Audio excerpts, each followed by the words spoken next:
takip ng Pasko ay ang mga dekorasyon tulad ng lanterns, mga pailaw at Christmas trees. Kaya naman Christmas is in the air na sa isang malaking mall sa North EDSA dahil pinailawan na nito ang giant Christmas tree kasabay ang paglulunsad ng Elfdale, Santa's Magical Land.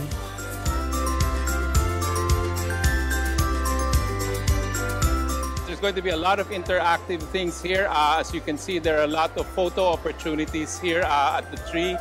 And on the sides, we do have some LED installations that are also very interactive, very Instagrammable, and something that the whole family will enjoy. Masasabing Pasko ang pinakamahaba at pinakaaabangan na selebrasyon sa buong taon. Kaya ang paghahanda para dito ay talagang pinagbubuhusan ng pagkamalikhaing disenyo para lang maipamalas ang Pasko sa publiko kung saan ito ay nagbibigay ngiti at nagpapawi ng lungkot.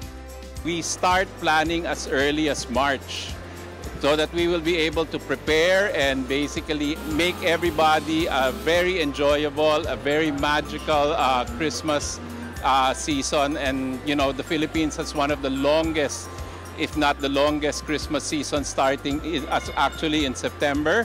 And now we are going to launch all our Christmas trees in our 87 malls nationwide.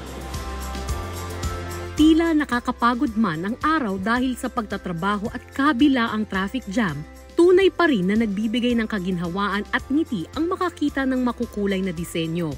At yan ang essence ng Pasko, ang maipamalas ang kaligayahan sa maliliit na bagay at ang magpalaganap ng ngiti sa kapwa.